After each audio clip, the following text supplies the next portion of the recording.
Easter పండుగ సందర్భంగా JMB ప్రార్థన కొండపై ఉదయకాల ప్రార్థన ఘనంగా నిర్వహించారు. అధ్యక్షులు డి ఆషిర్పాల్, పర్యవేక్షణలు సంఘ కాపరి past president D John Augustine Easter వర్తమాన సిలువలో యేసుక్రీస్తు పడిన వేదన, 3వ దినమున పునరుత్థానుడై లేచిన విధానాన్ని ప్రజలకు బోధించాడు. కార్యక్రమంలో సెక్రటరీ డి ఆశీర్వాదం, సత్యకుమారి, గ్లాడిస్టన్, మెంబర్లు సుమతి, పవిత్రన్, చిరంజీవి, ప్రమోద్, జాన్సన్, శ్రీలత, ఎగ్జరా, వినయ్ కుమార్, ప్రసాద్, రేచన్ తదితరులు పాల్గొన్నారు. వేల సంఖ్యలో ప్రజలు పాల్గొని ప్రార్థనలు చేశారు.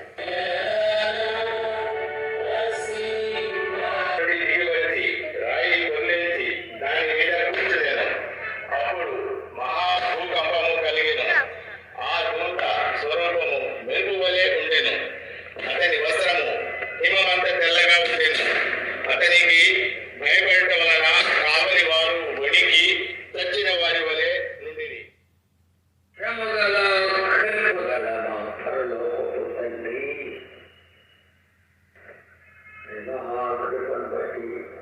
ప్రభు సజీవుడు బతికున్నాడు, ఆయన బతికున్నాడు. మళ్ళీ రెండో రాకుండా వస్తాడు. యేసు ప్రభు నామని బిడ్డలందరినీ కూడా పరలోకం తీసుకెళ్తాడు. మరణం లేదు. మరణము జయించి లేచినటువంటి యేసు ప్రభు ఆయన ఎందుకు విశ్వాసపరిచిన కూడా మరణం మీద ఆయన శక్తిస్తాడు. మరణం జయించి లేచి పునరుద్ధానము జీవము నేనే, నా యందు విశ్వాసం ఉంచేవారు చనిపోయిన బతుకుతారు. మేము నమ్ముతాం. అన్ని కూడా బైబిల్ గ్రంథాన్ని 3000 భాషల్లో తర్జుమా చేశారు. ఎన్ని భాషలయా? భాషల్లో ఏ గ్రంథం చేయలే. ఆది హెబ్రీ గ్రీకు భాష నుంచి 3000 భాషల్లోకి తర్జుమా చేశారు, తెలుగులో కూడా. కాబట్టి మీరందరినీ ప్రభు దీవించిన మీడియా వాళ్ళందరినీ ప్రభు న్యూస్ లో నేటి మాట.